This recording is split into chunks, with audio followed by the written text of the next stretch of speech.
the middle of a slide. Feel free to raise your hand. He will answer questions. He'll kind of take you through that.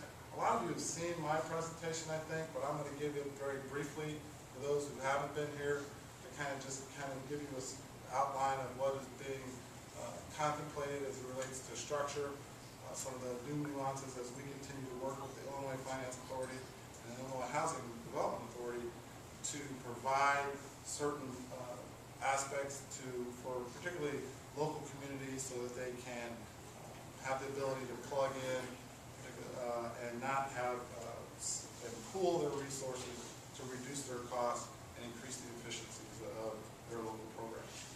With that, I'd like to introduce Cisco DeVries.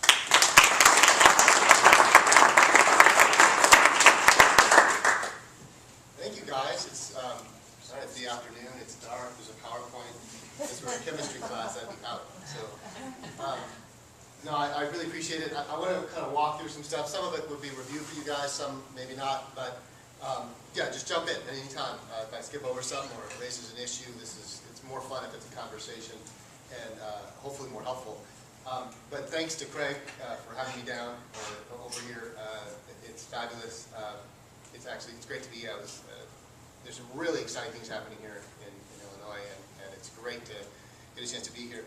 Steve Walden, we're former alums of the same graduate school, and we've been in email contact for a while, and so I'm great to be here, and obviously to all of you guys for work that's going on to move the agenda, not just on pace, but other things. I think it's important to start any conversation about property assessment and energy to say that it is a tool. It is not magic pixie dust that somehow changes the economics of energy or solar or somehow changes people's minds. It is an important tool. What I want to kind of get to here is why it's important and how you kind of put it together and how you use it, but also to understand that it only works in the context of a bunch of other stuff that you do. And how you integrate it, the work that you do, both legislatively, the work that you do locally, the marketing, the engagement, it is important, the other incentives that are available. So I want to start doing I want to just sort of say that at the outset. I used to work in the U.S. Department of Energy.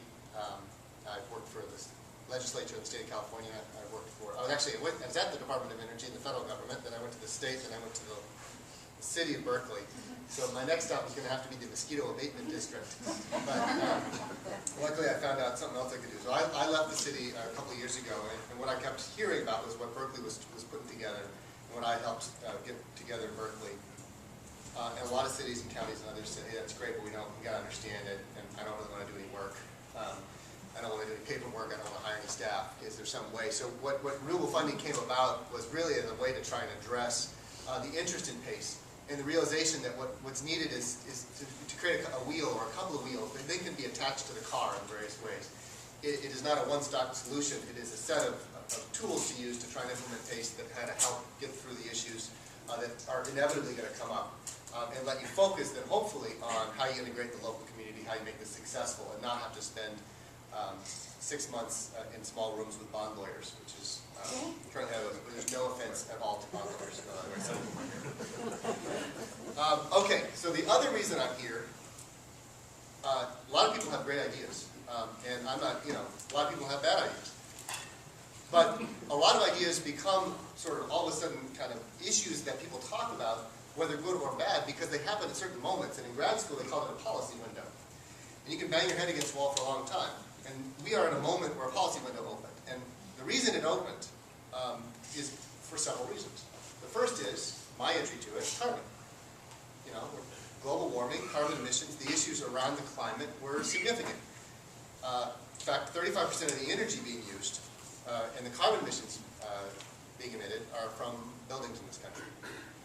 It is also a matter of cost. People are spending a lot of money to heat buildings, to power buildings, and they're wasting a lot of that energy, and so they're wasting a lot of money. So we have money out the door, we have carbon out the door, and this seems like something we should solve. And then, of course, so that became a big issue. That started our work. And then something else happened, which is, we talked about the recession, which is really bad, and hopefully starting to end. But in the construction industry, it's a depression. A quarter of the U.S. work, it's actually 24.7% as of this month, as of January.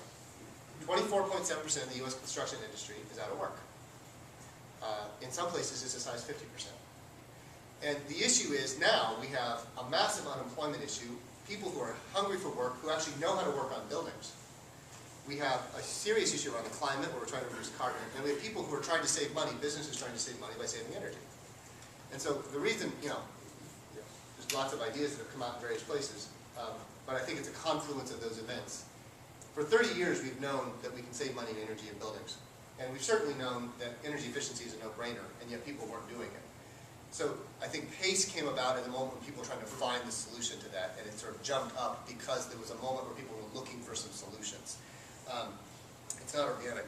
The reason, of course, that we've been banging our head against this wall for 30 years is that we are asking people essentially to do something we've been trained since birth not to do, which is to pay upfront for something that you can actually normally pay for over a long period of time in small increments. So let me try and sort of bring that down to earth. How many people here have an iPhone? Let's start with that. Anybody have an iPhone? It dropped me 3 times on my calls coming down here, so I've had the iPhone. But I have an iPhone. How many people have cell phones? Anybody have a cell phone? Okay. How many of you would have a cell phone if you had to write a check for $28,000?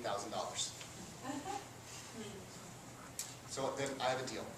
Now it turns out I got my cell phone. I got my cell phone. It's actually my wife and my phone.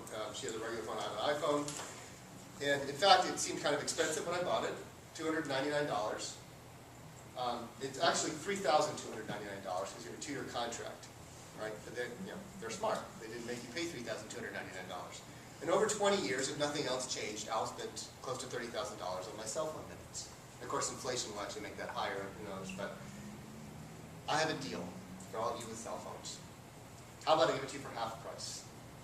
Half price. You can have exactly the same phone, all the guarantees, all the services, half price, but you got to write me a check for $14,000. And then we scratch our heads and wonder why nobody gets solar or does energy efficiency. You'll save a bunch of money. You're going to pay it. It's economically irrational, and we're all lemmings jumping off the cliff because we're paying monthly and it's easy, and why would I bother? My utility bill is almost identical to my cell phone bill, which is sort of scary in and of itself. But I am, as most people know, not particularly more likely to buy my electricity 20 years up front than I am my cell phone minutes up front. And if you think of nothing else after I'm done today, and after Craig's done talking about how we actually try to make this happen in Illinois, I think you should remember we got to solve this problem. Because you need to do other things too. This is not the only solution, as we talked about. But absent solving the upfront cost barrier, you can't solve the energy efficiency barrier. You can't. It's called, there's actually a term for it, which is escaping me now, but it's 30 years. We've been banging our head against the wall. Guys, we've got to fix this problem. So that's where PACE comes in. And I love this slide because it says breakthrough, and because I didn't say breakthrough, because somebody